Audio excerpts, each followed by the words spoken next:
economics, let me say that this event is being recorded, and barring technical issues, it will be made available on the III's YouTube channel in due course. Obviously, we'll have some time for you to ask questions at the end of the talk. We'll get to that. But I should warn you that we do have a hard stop at 4:30. There's another event happening here afterwards. I think it's the Rolling Stones, and Thomas is a warm-up act set. But so we will have to stop at 4:30. Now, I am just delighted to welcome Professor Thomas Piketty to deliver this lecture. We often say this of a lot of people, so-and-so needs no introduction.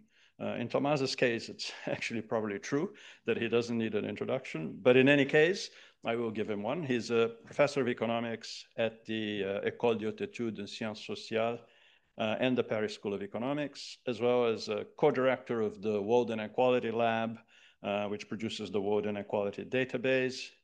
He is one could go on for a very long time. He's the author of a long list of truly influential papers published in leading journals in economics, as well as many books, including two big international bestsellers that you all know, Capital in the 21st Century and Capital and Ideology. And I think it is no exaggeration, when you get to my age, you start sometimes having to think about the history of study in a field. And I think it is no exaggeration to say that the first of those two books in particular actually ushered in, Capital in the 21st Century, ushered in a new era in research and in public debate on inequality around the world when it was published in 2014, not only in economics, but across the social sciences. Indeed, Thomas is one of the very few people who are both extremely well respected as a leading academic economist by his peers, as well as being widely known across other disciplines and by the general public. And if you are an economist, that's very hard to do, to be able to have both of those things. It's also worth mentioning in the context of today that Thomas has a long-standing relationship with the LSE, going back to a couple of years he spent here during his PhD, which we were just reminiscing about upstairs, in the mid-1990s. It's also when I first met him personally. We used to both hang out at the 4th and 5th floors of the Lionel Robbins building, where Stickard and the Financial Markets Group used to be in those days. And later, of course, he continued that association, had a hugely fruitful collaboration with Tony Atkinson. And even though in some of that time, Tony was no longer here, we think of Tony as a perennial LSEer, and so that counts as well. And finally, Thomas also played a special role in the early days of the III itself. This was before my time, but we have here Mike Savage, who was the founding director then, along with the late Professor Sir John Hills. And they tell me that it was after one of Thomas's lectures here at LSE that some key people, including some key donors, were convinced that an institute such as this should exist and be properly funded. And so it's very fitting then that he should return today to help us celebrate our 10th anniversary with another keynote lecture for which we are very grateful. Thomas will speak for about 40 minutes on global inequality in historical and comparative perspective. I'll give you a sign at around 5 minutes, if that's okay. And please join me in welcoming Professor Thomas Piketty.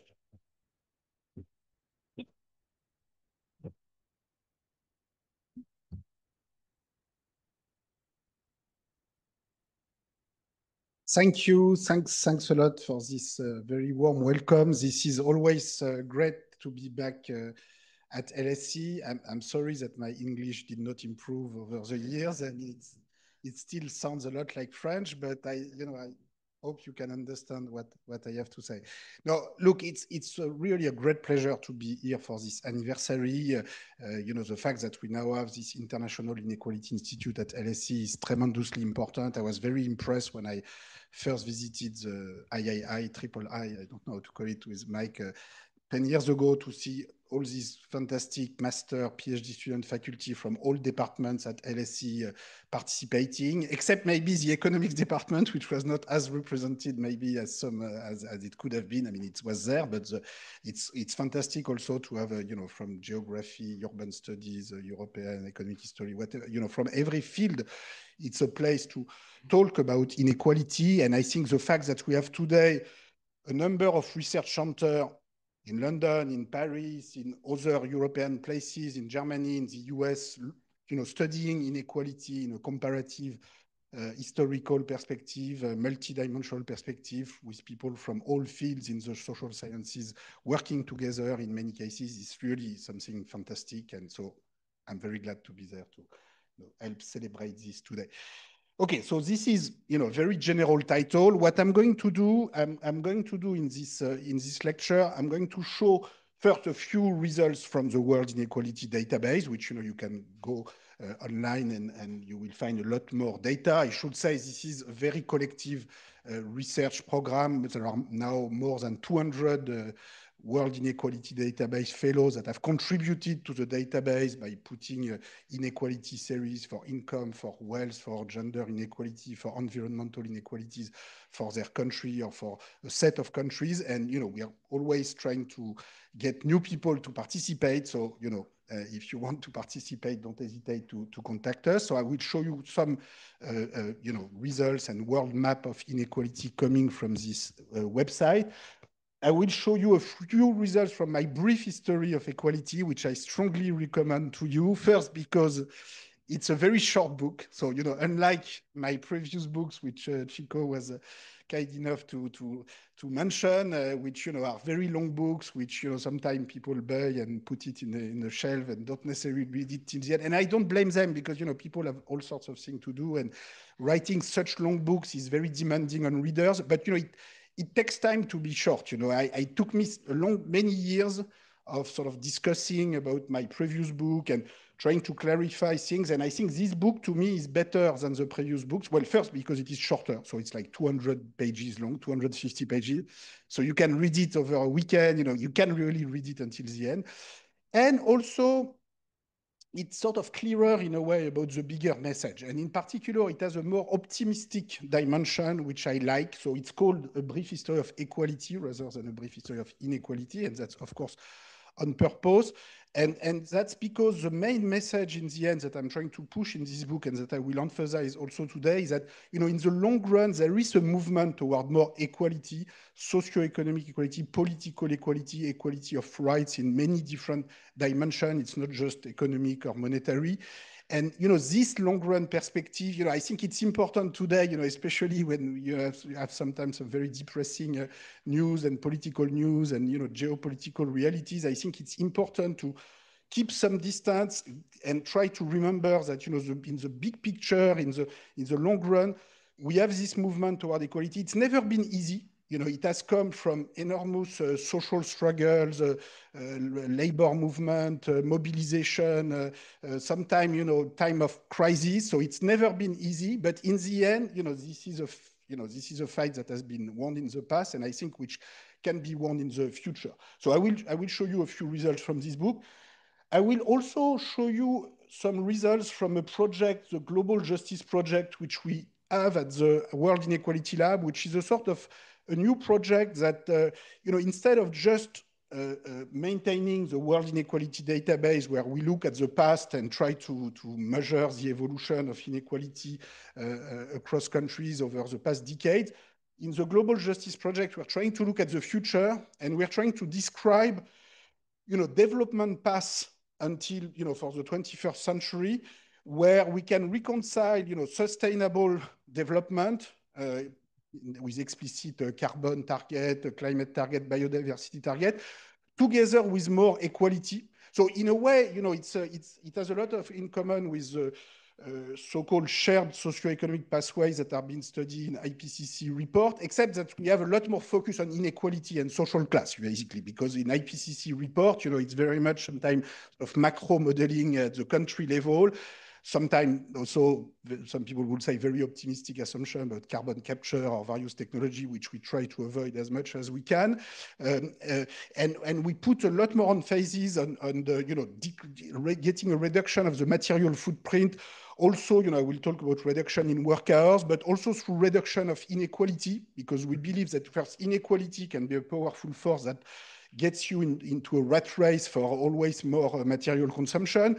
And also because if you want to be able to finance, the climate investments, the energy investments, the health education investments that we need in the future, there's no way you can convince the lower income class or the middle income class to get into this path if the burden relies on them. So this will have to rely on top income, top wealth group in one way or another. So this will have to come in one way or another with huge compression of inequality. I'm not saying this will be easy, but the other possible route that we hear today, the nationalist discourse, the ethnocentric discourse, the anti-migrant discourse, the billionaire class discourse, are not going to solve these challenges in the long run. So I think in the end, what makes me optimistic is that we'll have to return to equality and to this long run movement toward equality that we have seen in the past. So I will show you some ingredients of this project, which is still very much ongoing. I should mention that a full presentation of this project and of this report will be made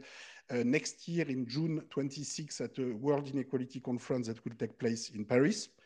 You are all welcome, to submit research papers if you are PhD student, faculty, master students, whatever. There will be hundreds of people.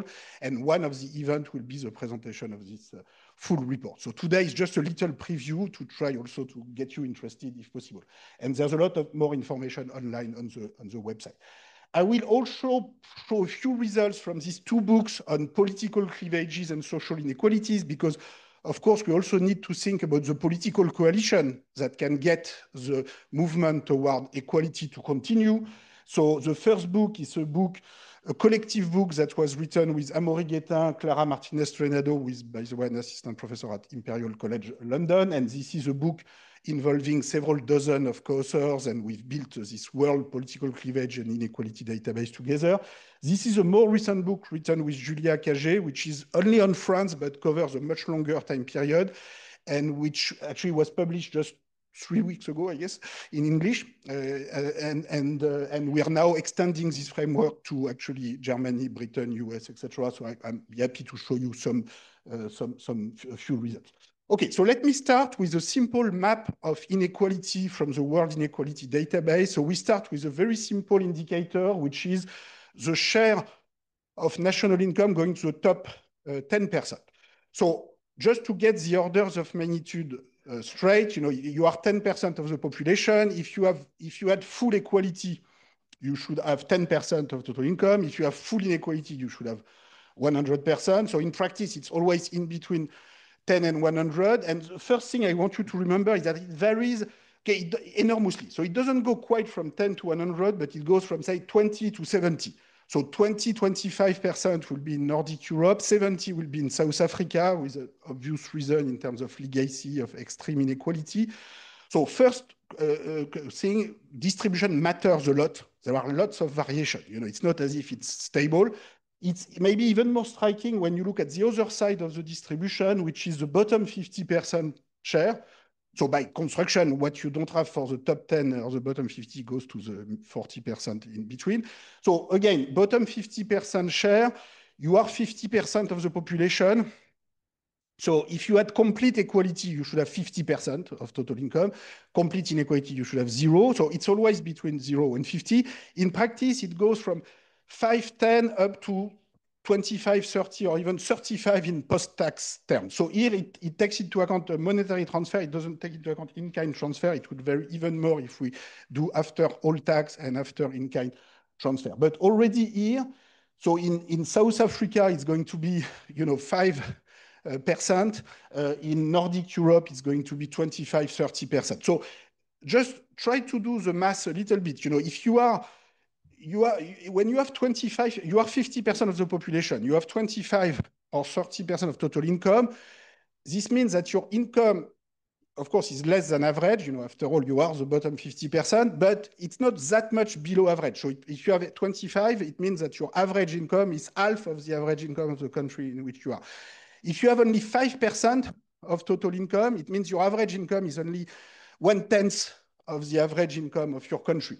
So the gap basically between the poor and the large group of the poor, the average of the bottom 50% average in South Africa is going to be enormous. And it's not just about money. It's also in terms of dignity, access to basic goods.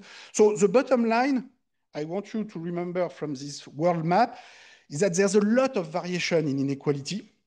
So people who only want to look at per capita GDP they miss a lot because basically for same level of per capita GDP, depending on whether your bottom 50% share is going to be 5% or 25%, it means that the average income of the bottom 50% is going to vary by a factor of 1 to 5. So in terms of concrete access to everything, it will matter tremendously. So you need to care about the distribution.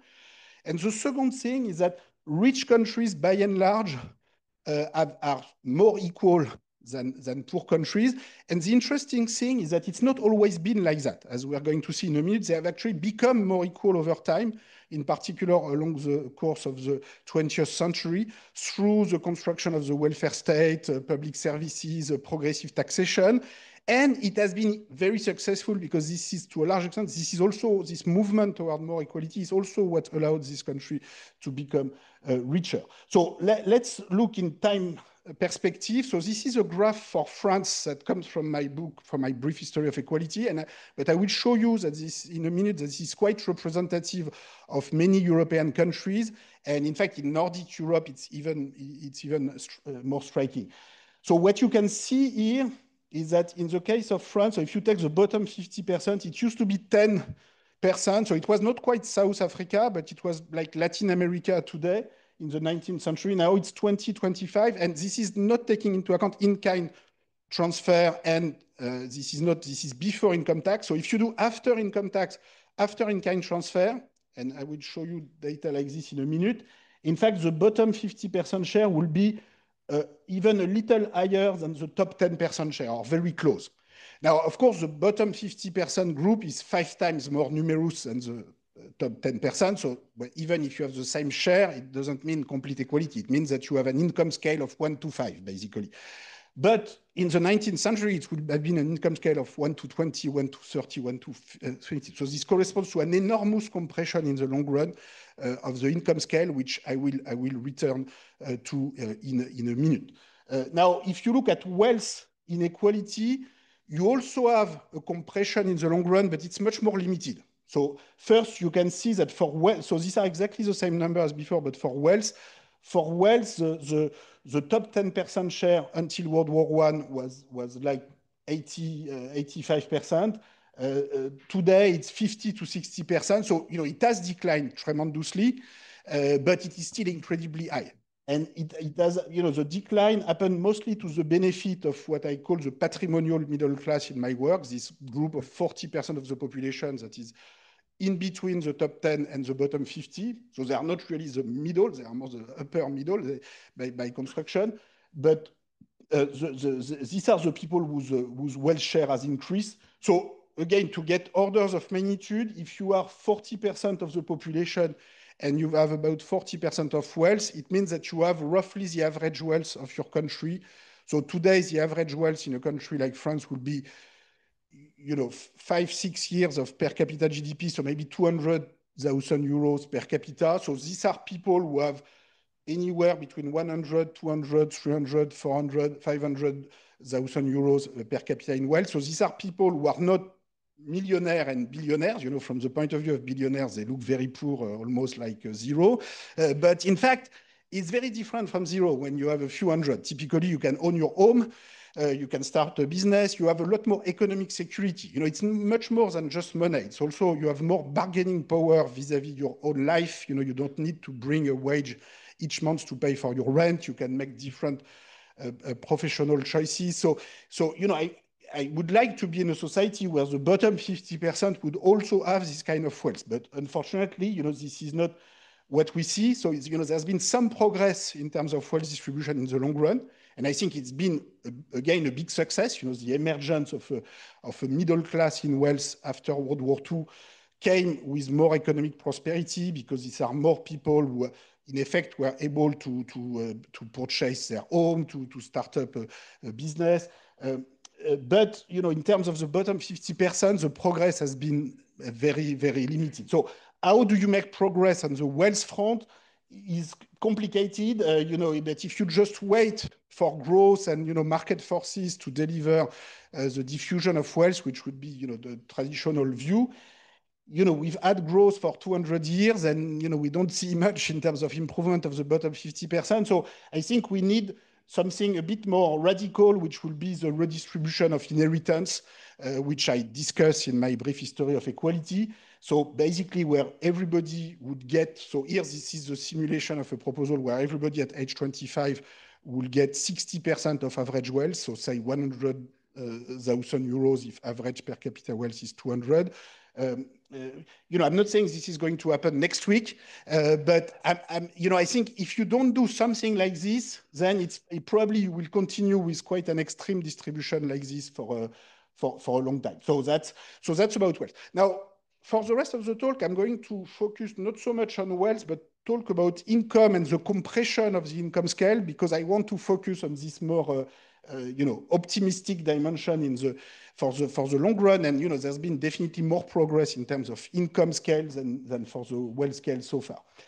So if we look in terms of income scale, so this is a very simple indicator of inequality, where this is the ratio between the average income of the top 10 and average income of the bottom 50%. And today I told you, and this is after tax and after all in-kind transfer. So this is a post-tax ratio. So today in Europe, the ratio is about 5, which, remember the graph in France, this corresponds to a situation where the bottom 50% and the top 10 have about the same share, around 25-30% of total income. But, so this ratio of 1, so this is sort of the income scale between the bottom 50 and top 10. And you can see that until World War I, it was like 20, 30, 40. So there's been an enormous reduction. And it's been particularly strong in Europe, but also, if you look at Japan, North America, in particular the US, it's been less strong as in Europe, but generally speaking, rich countries, have gone through a big reduction historically of inequality, which you don't find in Latin America, in Sub-Saharan Africa, in other parts of the world for which we have data. If you look more specifically at European countries, it's very striking to see that, Denmark, Sweden, you get as low as 1 to 2.5. So in terms of the income ratio between the top 10 and bottom 50%. So, the compression of inequality has been enormous. So, we are certainly not the first one to say that Nordic countries are more equal than average, and they've been very successful. But the order of magnitude of the compression, if you put it in long-run perspective and in comparative perspective, is really even more striking than what I imagined before. And this is also true, if you take the ratio between, say, the 99th percentile and the 10th percentile, it went from 1 to 50 and before World War I to less than about 1 to 5 today. So, it's been divided by 10 if you look in post-tax. So if someone has told, 100 years ago in Europe and countries, okay, you're going to divide the income scale by 10, people would have been shocked and would have said, this is a communism, the world is going to fall, the sky is going to fall, everything is going to disappear. And in fact, it worked. And I also want to stress that the rebound of inequality that we have since the 80s, 90s, it does exist. And, I would like this trend to have continued in this direction. But, as compared to the huge compression historically, it's not that big. It's bigger for the US or Japan, but for European countries, it's not so big.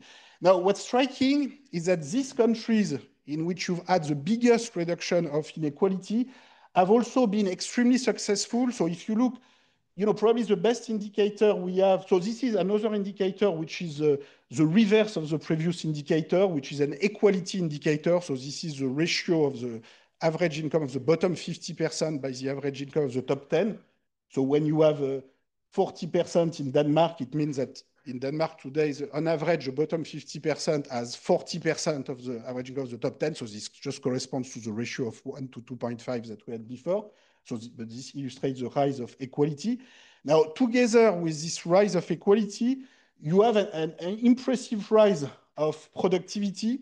So this comes from new historical series on labor hours and GDP, where basically you see, Europe and North America have almost the same GDP per hours of work. So you see actually net domestic product per hours of work today, around 55, 60 euros.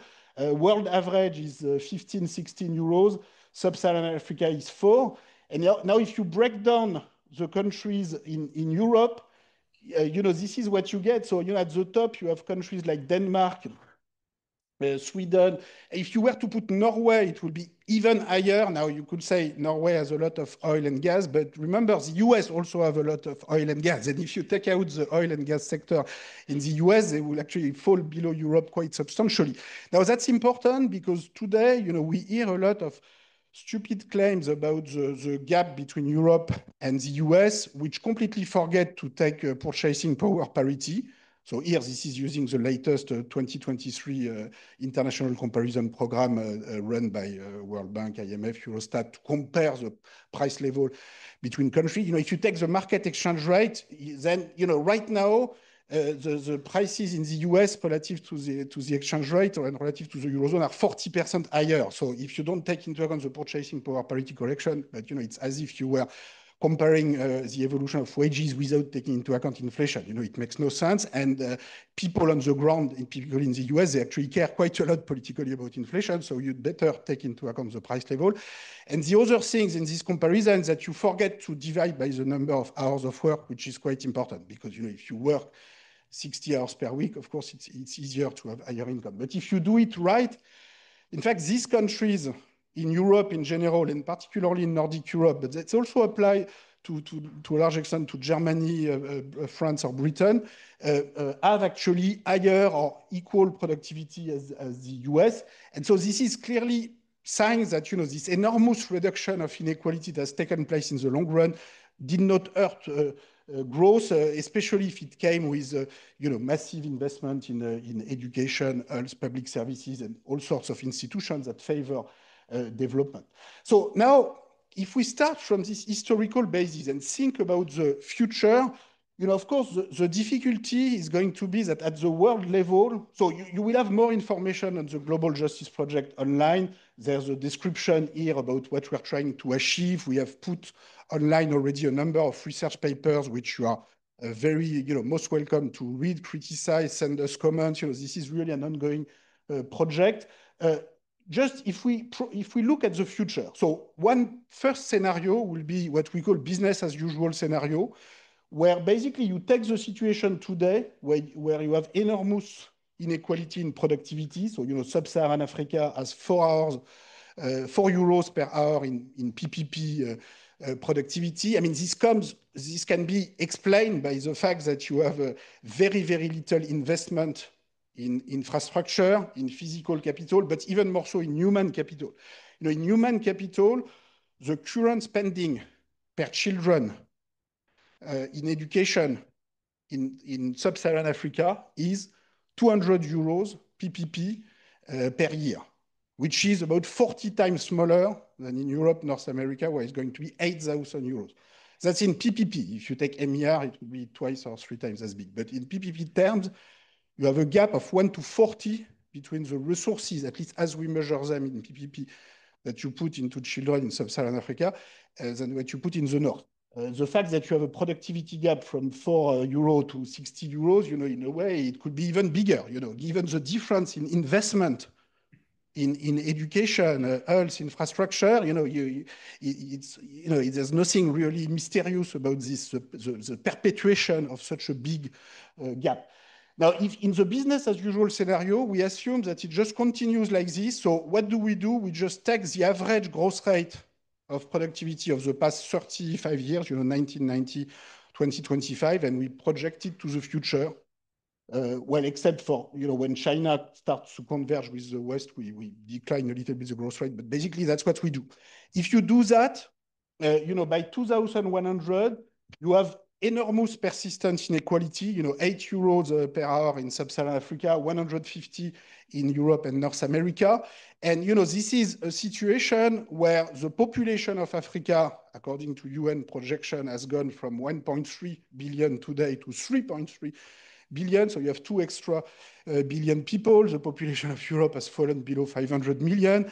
And you have this gap in development level. This is not even taking into account the negative impact of climate warming on sub-Saharan Africa GDP and productivity, which is going to worsen this. So this is just saying, okay, this is business as usual scenario, but this is not sustainable. I mean, this goes, this goes to a very catastrophic situation. So what we do in the Global Justice Project is to try to explore the conditions under which you get convergence. So why do we set convergence in 2100? Well, because it's sufficiently far that, it's not completely crazy. Some people would like convergence to happen before. Some people will say, oh, that's too fast, but, what do you want? 2200, 2500?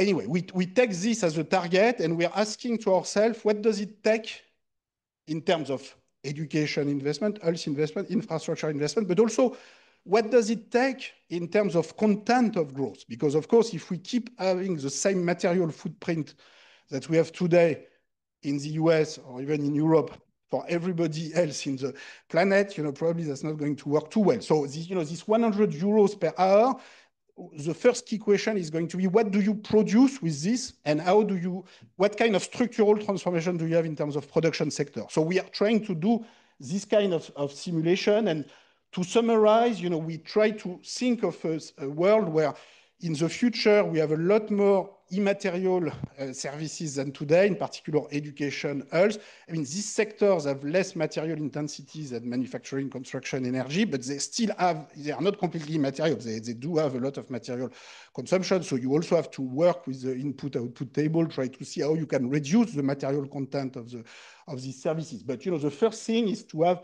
an enormous expansion, in particular of education, health services, which is necessary. Well, first to get the productivity convergence for sub-Saharan Africa, for the entire world.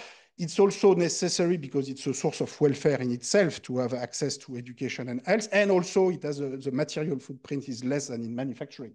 Now, given the general productivity growth we've seen in the past, it's possible to satisfy material needs without, with this big decline in the share of material sector. Now, 40% of labor hours in education, health, public services, you can think, okay, that's a lot, that's far too much. Let me just, you should have in mind that, so this is the situation today in 2025. So, in sub-Saharan Africa and South Asia, it's only 5% or 6 or 7% of labor hours which go into education, health, public services. So that's, for them, that would be a big increase. But for Europe as a whole, it's already almost 25.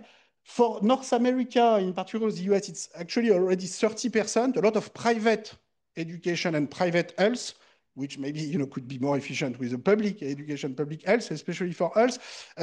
But in the end, this comes with a lot of inequality in the case of the US, but the thing is that they're already spending 30% in GDP in education, health, and public services. If you take Sweden or Norway, they already have almost 35%. So in fact, the 40% target, 41% target might be too small, given aging and given, the size of a generation, the share of a generation going to higher education is going to the sky.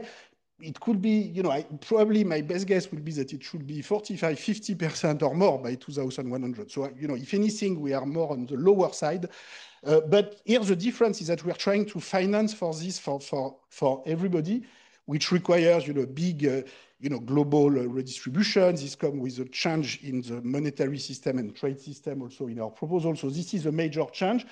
This comes also in our scenario with a decline in labor hours. So we assume we go to about 1,000 of economic labor hours. So this is excluding for now domestic labor per worker by 2100. This is a big change, but you see in the long run, this is sort of in the continuation of what happened in the past. Now, what happened in the past happened only through enormous labor mobilization, trade union movement. So it's not as if these things happen just like this, spontaneously when individuals are supposed to bargain their labor hours directly on their own with their employer. As you know, this is not working too well. So this requires collective legislation. That's not, it's not going to be easy, but it's never been easy. And finally, when we also believe that in order to get men to contribute more to domestic labor, this reduction in economic labor time, can also be quite critical. So, the objective is both to reduce material footprint, but also to get more gender equality in domestic labor and economic labor. So here we have a target with equal distribution of economic labor and domestic labor between gender in 2100.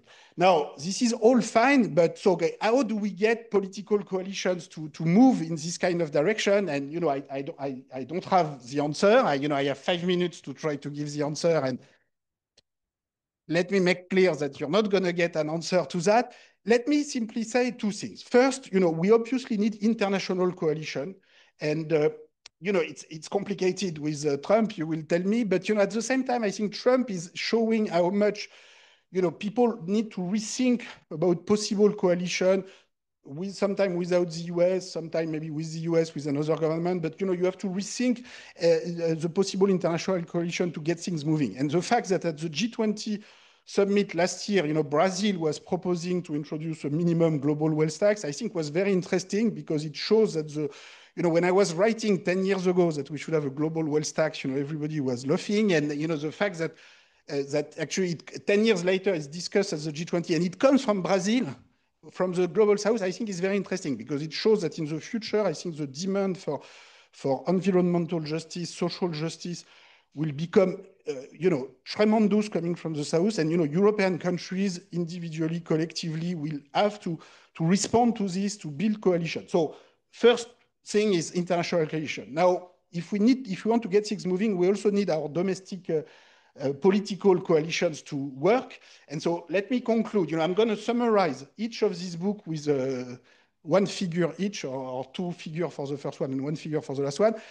What are we saying in these books? We're trying to understand why we don't have more political response to rising inequality in recent decades, why the redistributive policies that we could expect are not being implemented. What is the problem? And the first book is stressing one dimension, which we call the rise of the Brahmin left versus the merchant right. So the fact that the higher education have moved to the left, higher income, higher wealth have remained on the right, and you have sort of this multiple elite political system where the disadvantaged feel completely abandoned, to summarize, and either stay at home, vote for all sorts of alternative parties, but basically because they feel abandoned because of this new political structure.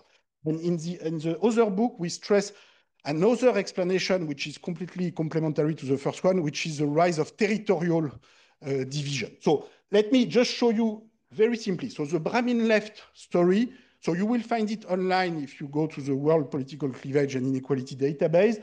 But what this shows is that higher educated voters are now voting more to the left than to the right, controlling for income, I should say, whereas higher income voters are still voting more to the right. Whereas in the 50s, 60s, in all dimensions of social stratification, people at the bottom will vote more to the left.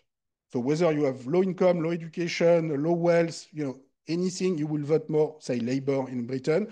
Whereas here you have this disconnection between the two dimensions, controlling for the other dimension. So, and if you have both high income and high education, you can be a bit lost, but the income effect can actually dominate. So the high income people, the high education people that will vote to the left, the most extreme case will be, if you have a PhD in sociology and zero income, you will tend to vote for the left. But this is not very representative. The more representative situation will be primary school teachers, nurses, who can have quite high education degree as compared to the country average, but their income is actually not so good. And so this is where the big numbers are. So now I regret a little bit that we invented this term Brahmin left, because it looks like a very entrenched elite, whereas in practice, this can be more people with an education degree who are primary school teachers, secondary school teachers. So we have to be careful with this. Now, what's striking is that this happened, this turn on education happened everywhere.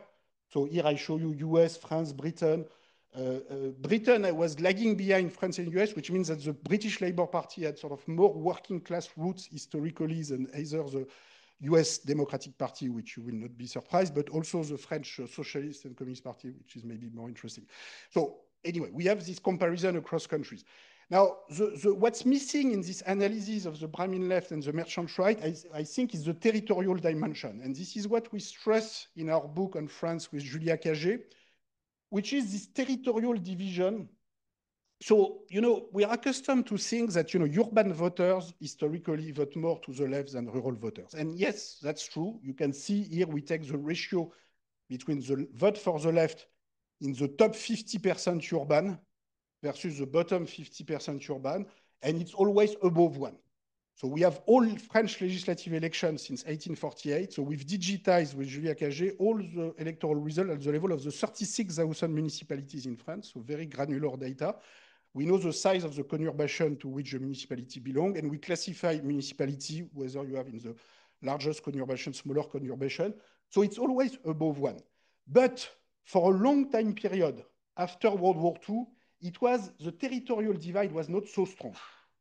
Which means what? Which means that, for instance, when Mitterrand was elected socialist president in 1981, he was getting, in fact, almost the same score in the most urban and most rural part of the country. And in particular, and this is something we see not only in France, but from the data we have started to collect in Britain, in other Western democracies, the post-World War II left-right conflict corresponds to a situation where somehow the class divisions are more important than the territorial division, and the left parties are able to sort of convince the urban poor and the rural poor that what they have in common is more important than their differences, which is always complicated because you always have very different aspirations depending on the territory in which you live, because this comes with different industrial sectors, different problems in terms of transportation, housing. It's a very, so, in the 19th century, and early 20th century, the territorial gap was enormous. Typically, the urban proletariat would vote for the left socialist parties, but the agricultural class and poor peasants, they would not recognize themselves a lot in socialist parties. They will feel ignored basically by these parties. And this is why you have this huge territorial gap. But in the post-war period, this went down, and then this went up again in a very spectacular manner. Why is it so? Because this is not the return of the peasant that Marx accused of being backward, in 1848. This is a different story. So what's happening? What we think is that instead of talking of cultural backwardness of the whole world extra, it's more interesting to look at what are sort of the concrete dimension of existence which matter for these different social classes, different territorial social class or geo-social class, as we call them in the book. And maybe, what has been happening in recent decades, we feel are two major effects. One is access to public services and large transportation infrastructure. So, if you want your children to go to, for instance, to university, or you want to go to a large hospital, you want to have a high-speed train, whatever, you are in a rural or in small cities, you feel completely left out. And so you have this new inequality in access to high-end public services, because we don't talk anymore just of access to primary school. It's really access to university, access to hospital, access to high-end transportation infrastructure. And so you have these new territorial inequalities which have created, to some extent, this new gap. And two, the second main factor in our view is different exposure to international trade. Because when you look at the structure of manufacturing jobs, historically they were in the large conurbation, but in recent decades they have largely shifted to the smaller cities, because the first wave of manufacturing job destruction happened in the large conurbation. And so today, the second wave of desindustrialization starting in the 1990s, 2000, 2010, it particularly are the smaller cities, which has also created a lot of resentment against the larger conurbation, where you have a lot of services, either low-skill, high-skill services, but who are less exposed to international trade. And so basically the large cities are being accused to have gone in the direction of completely free trade, even if it comes with a large destruction of manufacturing jobs. And if these two issues are not addressed well by the left parties, basically it will be addressed by the nationalist parties in another way, and probably not in the best way, in my view. But in any case, we think we have to return to these different dimensions of social and political cleavages if we want to understand why redistributive coalition have stopped being efficient and why they were efficient at some point. Now, the good news is that, it was possible in the past to reduce this territorial divide. It was not easy, but it was possible. So, there's no reason why it should be impossible in the future. Whereas with the Brahmin left explanation, there's a sort of more structurally pessimistic view of the future because the rise of higher education is going to continue. And I think this book is a bit more optimistic than the previous one. Anyway, this is where I stop. So, just to conclude, there's been a very substantial and successful historical movement toward more socioeconomic and political equality in the past. I believe this movement can and should continue because this is in the end the only way to address our social environmental challenges and the unending aspiration for equal participation and dignity. I think social science research on inequality and equality can be useful for that. And I want to wish a long life to the International Inequality Institute for its contribution to this fight and process. Thanks a lot for your attention.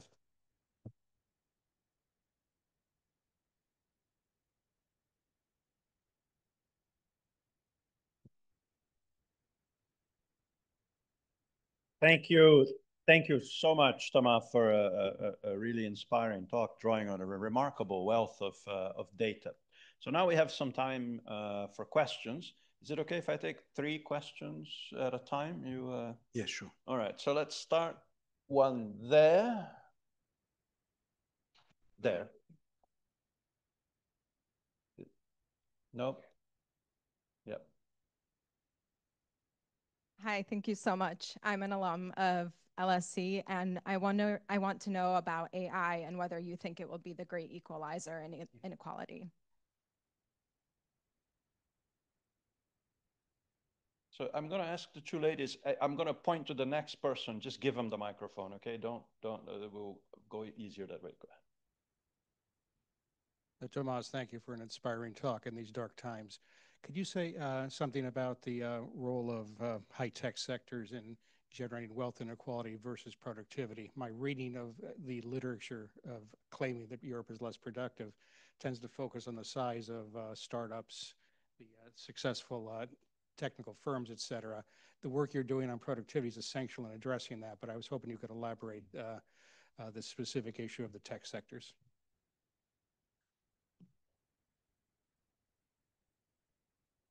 Hello, thanks a lot for the talk. My question also concerns productivity, and in the graphs I would like to know why the focus on productivity, because there is a lot of literature on labor markets that highlight there is a very thin link between productivity and wage growth.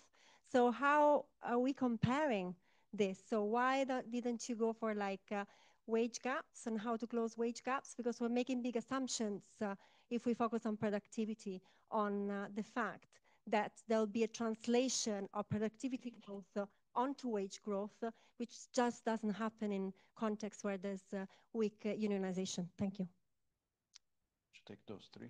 Yeah, let me take those 3. Let me start with the productivity question, because indeed I went very fast, and I just want to clarify maybe when we talk. Let's start here. When you have Europe, when I say Europe, there's a productivity of 55, 60 euros per hour. When does it? Okay. We'll send the bill to the PSC. Don't worry. Okay, let me go down here. That will work better.